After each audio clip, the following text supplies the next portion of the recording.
Porque os Estados Unidos declararam emergência nacional contra Cuba. A gente vai receber agora o Eliseu Caetano, nosso correspondente, que vai trazer mais detalhes sobre, inclusive, essas declarações que foram feitas pelo presidente norte-americano. E Eliseu, ele aumentou também as sanções para países que ajudarem o país caribenho, hein? Levantando ainda mais as tensões por aí. Traz mais detalhes pra gente, meu amigo. Boa tarde. Salve, salve, Cássius. Muito boa tarde para você. Como a gente fala habitualmente por aqui às sextas, já que essa é a tua primeira semana, Happy Friday, viu? Para você, para os nossos companheiros aí no estúdio da Jovem Pan e, claro, para todo mundo que acompanha o 3 em 1. Bom, essa notícia, quem tá ligado na programação da Jovem Pan ouviu e viu aqui em primeira mão. Dia 27 de janeiro eu trouxe essa informação na minha coluna no site da Jovem Pan. Quero convidar você a acessar jovempan.com.br, vai lá na aba colunistas, Eliseu Caetano, e a gente falou que os Estados Unidos estavam de olho em Cuba, apesar de todas as notícias estarem apontando para o Irã. Ali eu adiantei, a gente também trouxe aqui na programação, e ontem à noite, já no início da madrugada, os Estados Unidos declararam emergência nacional contra Cuba, viu? Anunciaram oficialmente essa emergência nacional em uma ordem executiva assinada pelo próprio presidente Donald Trump. O governo americano classificou o governo cubano como uma ameaça extraordinária e incomum à segurança nacional e à política externa dos Estados Unidos, habilitando, portanto, a partir de agora, poderes especiais para conter o que o Washington considera como ações danosas da ilha caribenha. Aliás, a partir do próximo dia 30 de janeiro, quer dizer, hoje, né? Hoje é dia 30, então. A partir de hoje, então, essas medidas já entram em vigor agora mesmo. Bom, qual é o objetivo dessa emergência? A ordem executiva permite ao governo americano impor tarifas e sanções adicionais sobre países que vendam ou que forneçam petróleo a Cuba, incluindo aí exportadores que o façam direta ou indiretamente. Agora, Cássio, antes de eu entregar para você, tem um outro assunto que eu também não posso deixar de trazer aqui, porque é um breaking news, é um assunto de momento. O jornalista Don Lemon, da CNN americana, foi preso agora há pouco, viu? Não tem a ver com Cuba, não tem a ver com essa primeira notícia, Eliseu, tem a ver com essas manifestações. Eliseu, só deixa agora às 5 horas em ponto, dar uma boa-vinda para todo mundo que está acompanhando aqui o 3 em 1 nas rádios, também em outras plataformas. Seja muito bem-vindo, eu sou o Cássio Zema, a gente faz companhia nessa próxima hora. Eliseu Caetano está trazendo, inclusive, uma informação de momento. Pode repetir, Eliseu? Exatamente, voltamos a falar ao vivo, direto dos Estados Unidos. Eu sou o Eliseu Caetano e a gente chega atualizando, além dessa situação envolvendo Cuba e Estados Unidos.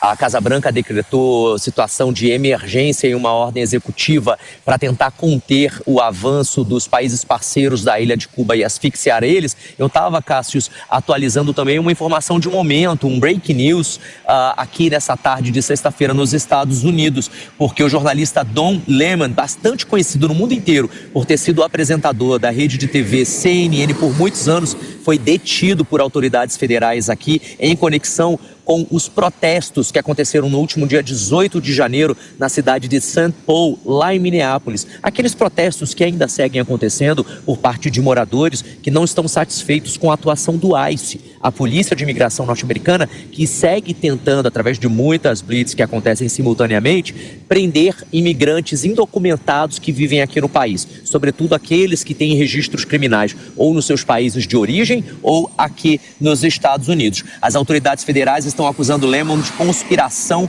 para privar direitos civis e também de violar a lei federal que protege locais de culto contra interferência, o que normalmente é aplicada para impedir obstruções a serviços religiosos ou clínicas de aborto, por exemplo. O advogado de Lemon afirma que ele estava agindo apenas como jornalista, documentando o protesto e entrevistando o participante, algo que, segundo ele, é protegido pela primeira emenda da Constituição americana, que é aquela emenda que fala sobre a liberdade de imprensa. Organizações de imprensa, defensores dos direitos civis e colegas de profissão já têm criticado a prisão como um ataque à liberdade de imprensa e à atuação jornalística. Essa prisão foi feita depois que os procuradores buscaram uma charge, como chama aqui, contra ele. Acusações que ainda não foram, Cássius, oficialmente divulgadas para o grande público. Perfeito, Eliseu. Só mudando de assunto agora, né? Mas ainda sobre os Estados Unidos, Trump hoje fez uma indicação, né, do Kevin Warsh para comandar o Federal Reserve, que é o Banco Central norte-americano. Traz mais detalhes para a gente, inclusive, dessa relação que estava rachada entre ele e o ex-presidente do Banco Central, o Jerome Powell. Até peguei um ar aqui, porque haja notícia nos Estados Unidos, né? Donald Trump não para e o seu inglês tá tinindo, Cássio Zeyman. Gostou? Parabéns, viu? Olha, esse aí anos e anos de escola. De inglês na escola, não. Bom, vamos para essa notícia, porque Denise Campos de Toledo e Alan Gani ficaram ontem e hoje de manhã trabalhando firme nessa história. Eu estava ali tentando ajudá-los daqui, porque foi uma decisão que, sem dúvida nenhuma, vai ser de grande impacto para a política econômica aqui dos Estados Unidos. Trump indicou o Kevin Warsh para presidir o Federal Reserve, o equivalente ao Banco Central daí do Brasil, aqui nos Estados Unidos, e ele deve suceder Jerome Powell, cujo mandato vai terminar agora no próximo mês de maio. Bom, quem é esse sujeito? É a pergunta que não quer calar. Bom, o Kevin Warsh, gente, ele é um economista, ex-governador do Federal Reserve. Ele serviu entre 2006 e 2011, possui uma longa experiência em política monetária, mercados financeiros e já até atuou como representante do Fed junto ao G20 e também em outras instituições. A nomeação dele significa colocar a instituição mais influente da política monetária global, com autoridade sobre taxas de juros, inflação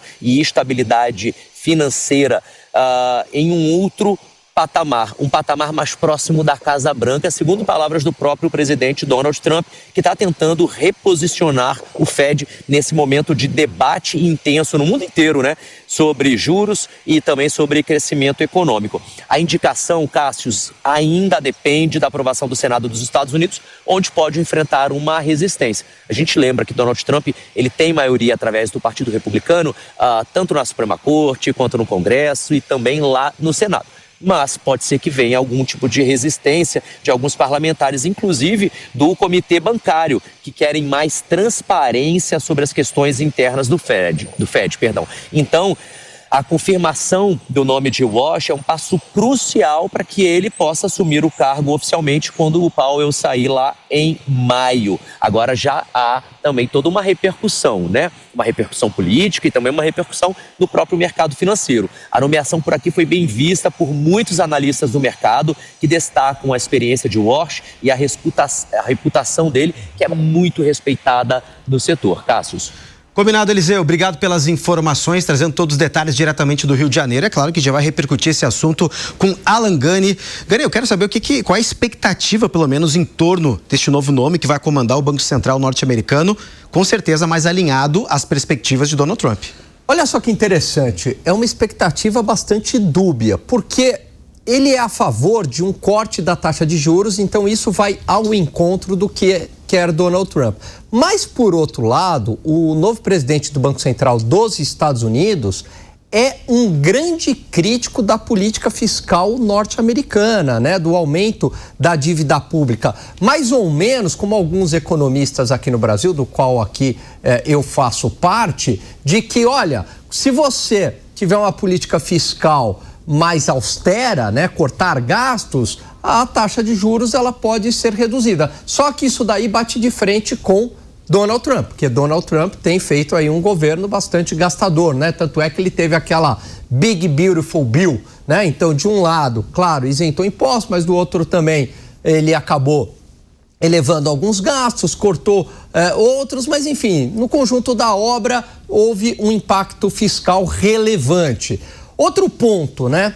O mercado não entende também que esse novo presidente do Banco Central, ele vai cortar os juros de uma maneira muito agressiva. Tanto é que o mercado reagiu mal hoje, porque acreditando que os outros dois que estavam no páreo cortariam de uma maneira mais agressiva.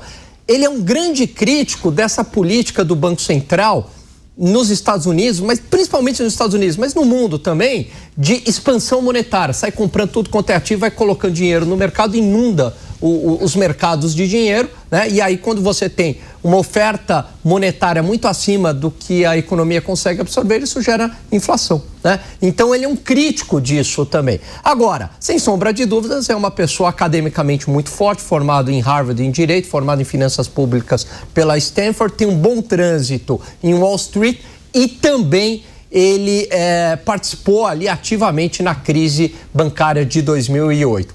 Bom nome, mas vamos ver como é que vai ser a relação com Donald Trump. Jerome Powell também foi indicado por Trump, deu no que deu. Vamos aguardar cenas dos próximos capítulos dessa relação. Fábio Piperno, eu quero agora falar contigo sobre outro destaque que o Eliseu Caetano trouxe sobre a prisão do jornalista, né, o ex-âncora, que estava participando de manifestações, né, contra o ICE. Como é que você avalia também essa prisão e também aumento de tensões e também de prisões em relação a essa política antimigratória de Donald Trump? Não é só uma questão de uma era de tensão.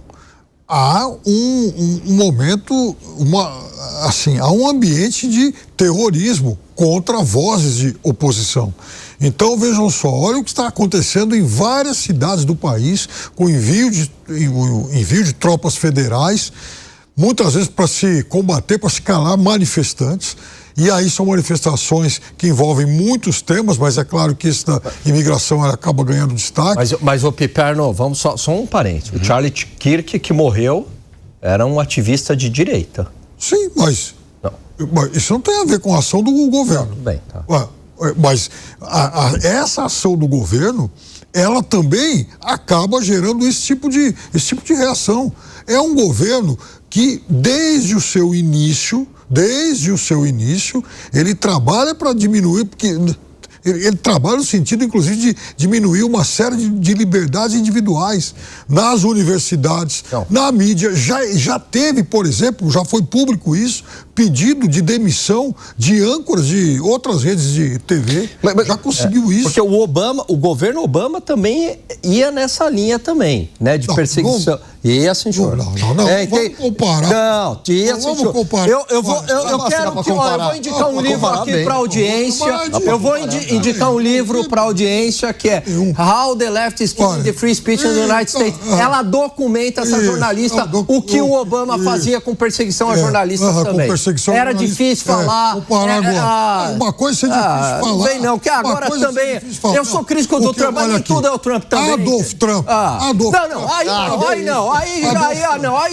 Aí já exagerou. Que Adolf Trump? Qual é a não vamos banalizar, Qual é a diferença entre invasão da Polônia em 39 e uma invasão da Não tem nada a ver, ele não está matando judeu. Ele não está perseguindo, não está matando judeu, ainda não invadiu a Groenlândia. Eu sou crítico a essa discurso, mas é diferente. Não está no mesmo grau, não tem comparação isso, Piperno. Claro que tem comparação. Claro que não, é banalizar o que aconteceu com os judeus. Não é banalizar. Aquilo foi algo trágico. Então, não dá para comparar. Da mesma forma que o que vem ocorrendo agora, é claro que ainda não tem a mesma proporção, mas eu estou dizendo para você o seguinte, os sinais, os indícios são muito graves. Quantos países ele já ameaçou e já invadiu? Tudo bem. Ele tem o direito. Você sabe que eu sou um crítico em relação à política externa dele, mas não dá para comparar e chamar Adolf. Não dá. Eu quero dizer que não dá, porque, afinal de contas, o primeiro ano desse governo, ele já aponta muito mais atividade do que o primeiro ano daquela trágica ditadura.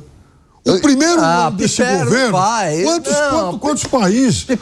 Em quantos países ele já invadiu? O que era feito naquela época com o que é feito agora. Então, o que ele faz em Campos, o que ele faz com imigrantes, ameaça a Groenlândia, ameaça o Canadá, invasão da Venezuela, invasão do Irã, bomba não sei onde. Mas o que é isso agora? Piperno, deixa eu colocar um ponto aqui também, então, porque esses imigrantes que você está colocando aí, que, coitados, eles estão sendo vítimas de um ato autoritário do Trump. Veja, mas levou a entender que ele está cometendo crimes contra a humanidade, contra os imigrantes. Afinal, você chamou de Adolf Trump. Então, eu imagino que tem algum crime contra a humanidade que você está acusando aí contra esses imigrantes. Veja, essas ações específicas que estão ocorrendo em Minnesota foi porque a coisa saiu completamente do controle. Foram dezenas de centenas de imigrantes somalianos que estavam formando ali organizações criminosas, formando empresas de fachada para desviar dinheiro da saúde infantil. Compramos o discurso autoritário.